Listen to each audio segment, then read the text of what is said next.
Guys कल Mumbai versus Gujarat का match, क्या बवाल। लास्ट बॉल थ्रिल मैच हुआ है यार। आखिरी ओवर में कल क्या कुछ देखने के लिए नहीं मिला। चौका सिंगल, फिर एक नो बॉल, फिर फ्री हिट पे सिंगल, और फिर विकेट, और फिर एक और सिंगल आया, और मुंबई इंडियंस जीता जीताया मैच हार गई। दूसरी इनिंग में भाई मैच ने कितने रंग बदले यार। पहले के 14 ओवर पूरे गुजरात के पक्ष में रहा, क्योंकि डीएलएस के स्कोर में गुजरात 8 रनों से आगे थी। मगर फिर मैदान में आ गई तेज बारिश। हालांकि हल्की फुल्की बारिश तो तब से ही चल रही थी जब से गुजरात की बैटिंग शुरू हुई थी, मगर तब मैच को रोका नहीं गया, क्योंकि मैच को डीएलएस के ओवर के पार भी पहुंचाना था ताकि कोई रिजल्ट आ जाए। लेकिन जब चौथे ओवर में थोड़ी सी तेज बारिश हुई, तब जाकर मैच रोक दिया गया। और फिर भाई गेम रुकने से गुजरात की तो मानो दशा ही बदल गई। शुभमन गिल का तो भाई समझ ही नहीं आया कि कल आईपीएल की इनिंग खेले थे, या फिर जो इंग्लैंड के अंदर टेस्ट सीरीज होने वाली है उसके अंदर अपनी वाइस कैप्टेंसी की दावेदारी पेश कर रहे थे। भाई जहां गुजरात 113 पे 3 थी, कुछ ही देर के अंदर देखते देखते 126 पे 6 हो गई, जिसके करता धरता अपने बुमराह भाई और अब की बारी भाई मुंबई इंडियंस हो गई डीएलएस से आगे, लेकिन फिर दोबारा से आती है। 18वां ओवर खत्म होते मैदान में तेज बारिश, और अब की बार तो भाई दशा मुंबई वालों की ऐसी बदली कि जीता जिताया मैच मुंबई 3 विकेटों से हार गई। अब कैसे हारी? शुभमन गिल ने टॉस जीतकर पहले बॉलिंग चुनी, और आते ही मियां भाई ने रैन रिकल्टन को चलता कर दिया। अब काम तो मियां भाई ने विल जैक्स का भी निपटा दिया था, मगर साईं सुदर्शन से कैच ही छूट गया, और कुछ देर के लिए भाई मैच से डीआरएस भी तकनीकी समस्या की वजह से गायब हो गया। खैर, फिर अरशद खान ने रोहित भाई का कैच पकड़वा दिया, लेकिन फिर साई किशोर ने 10 रनों पर सूर्या दादा का कैच छोड़ दिया, और फिर विल जैक्स का 29 रनों पर मियां भाई से कैच छूट गया, और साथ ही साथ विल जैक्स को अंपायर कॉल की वजह से एक और लाइफ मिल गई।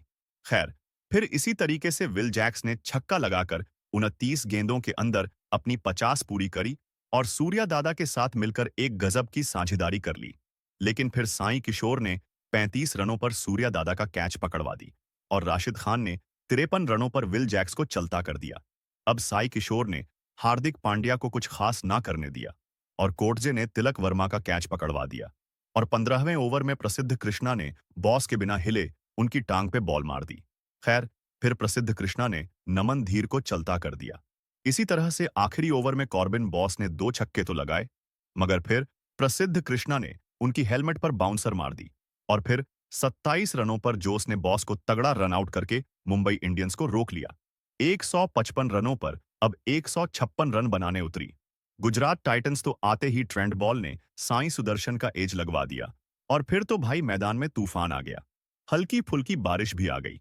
बेचारे गिल गेम को रोकने के लिए गुहार भी लगा दिए, लेकिन अंपायर साहब मैच को डीएलएस के ओवर के पार पहुंचाने के लिए चलाते रहे। साथ ही साथ बटलर और गिल में ठीक ठाक साझेदारी भी हो गई, मगर फिर 30 रनों पर जोस बटलर का किनारा लग गया। लेकिन फिर रदरफोर्ड ने आकर यह कड़क बल्ला चलाया, और 14 ओवर के अंदर डीएलएस होना चाहिए था 99, मगर स्कोर पहुंच गया 107 रनों पर, और मैदान में आ गई बारिश, जिसकी वजह से 11 बजकर 20 मिनट तक मैच रोक दिया गया। लेकिन फिर जब शुरू हुआ तो बुमराह भाई ने गिल को 43 रनों पर बोल्ड कर दिया। उसके बाद ट्रेंट बोल ने रदरफोर्ड को एलबीडब्ल्यू कर दिया, और फिर बुमराह भाई ने शाहरुख खान की डंडी उड़ा दी, जिसमें मुंबई वालों का तो जश्न मनाना बनता ही है। लेकिन समझ नहीं आया कि भाई गुजरात की वो पीछे 2 लड़कियां खुश क्यों हो रही थीं। खैर, फिर अश्विनी ने राशिद खान को एलबीडब्ल्यू कर दिया, और 18वें ओवर खत्म होते ही मैदान के अंदर फिर से तेज बारिश आ गई, और अब की बारी मुंबई डीएलएस के स्कोर के पार हो गई। लेकिन फिर आधे घंटे के बाद भाई मैच दोबारा से शुरू हो गया, और मैच से एक एक ओवर कम करके 6 बॉलों में जीत हार के लिए 15 रन कर दिए गए, जिसमें पहले तो तेवतिया ने भाई चौका लगाया, फिर एक सिंगल भागा, फिर जिराल कोटजे ने छक्का लगाया, फिर दीपक चाहर ने भाई एक नो बॉल फेंक दी, जिसकी फ्री हिट पे सिंगल आया, और उसके बाद जिराल कोटजे की विकेट भी आ गई। लेकिन फिर आखिरी बॉल पर अरशद खान ने सिंगल लेकर गुजरात टाइटंस को मैच जीता दिया पूरे 3 विकेटों से। और भाई ये अवनीत कौर कल का मैच देखने क्या आ गई, लोग तो उसको ट्रोल करते करते नहीं थक रहे। आधे तो कह रहे हैं कि ये किस मैच के अंदर आ गई, अब आपको तो आरसीबी के मैच में आना चाहिए था।